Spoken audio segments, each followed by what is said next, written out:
Hey folks, this video, I'll try to be very quick. What is an exponent? An exponent, well, it's this little thing right here. Here's a normal number 5, and then sometimes you see something written with a little tiny number up here. That thing there is called an exponent, okay? This whole thing I generally call a power, so I'm not sure if I agree that it's an exponent or a power, but no, I guess it is. But generally we call the 4 the exponent and the 5 the base. Okay, and what it means, a lot of people make this mistake. I have a lot of students that will go 5 times 4 is 20, and that is not true, unfortunately. What it really means is, let's see, I'll use a blue pen here. What it means is you're going 5 times 5 times 5 times 5.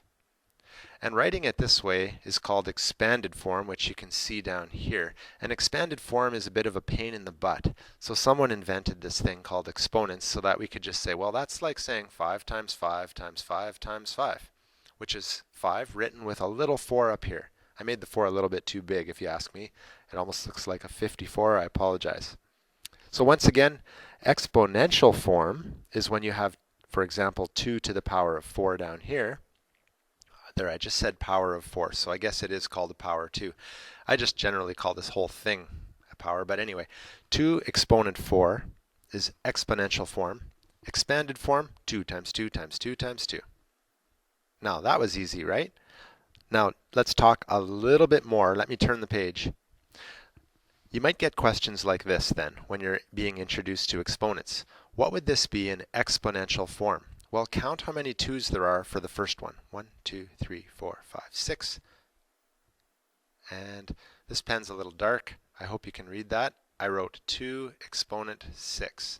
2 to the 6th power. Yeah, there's different ways to say it. 1, 2, 3, 4, 5. This one would be 3 exponent 5. And this one would be 1, 2, 3, 4, 5, 6, 7. 5. See how quick and easy these are? 1, 2, 3. 3 over 4, even though it looks complicated, it's really not a big deal. Exponent 3. That's how you'd write it. Yeah, that one looked a little trickier, but it wasn't so bad. 1, 2, 3, 4.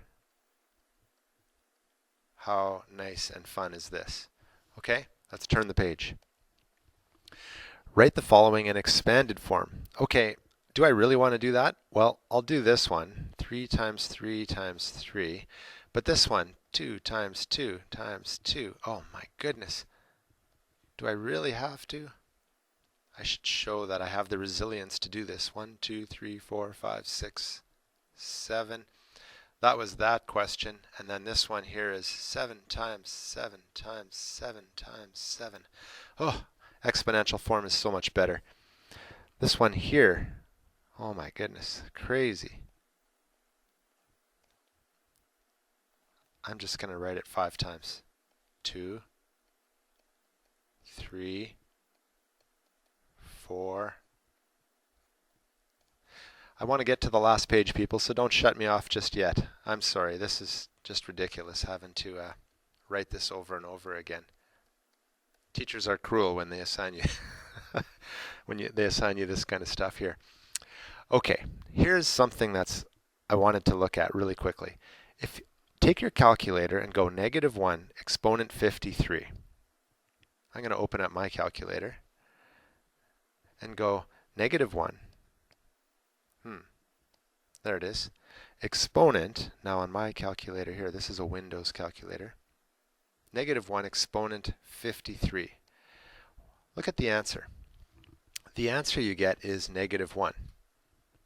And it's an odd exponent. 53 is an odd exponent. It's not even, right? So you get -1. What happens if you go -1 exponent 64? Let's do it. Exponent 64. The answer is 1. Okay? And some calculators will want you to put this in brackets. Okay? Some calculators, see how the brackets are around the -1? Some calculators assume that it is in brackets. So the calculator I just used, which was the Windows calculator, it assumed that the -1 was in the brackets. Okay? That's important. It's not on the outside of the brackets. So what we notice, and I'm just telling you this, and yeah, it would be better for you to discover this and say, what? After doing like 10 of these, but I'm just going to let you know so that you're not looking at this video forever. When you have an odd exponent up here, like could be 1, 3, 5, 7, 9, and so on. If you have an exponent that is an odd number and you have a negative 1 as your base, the answer is always going to be negative 1.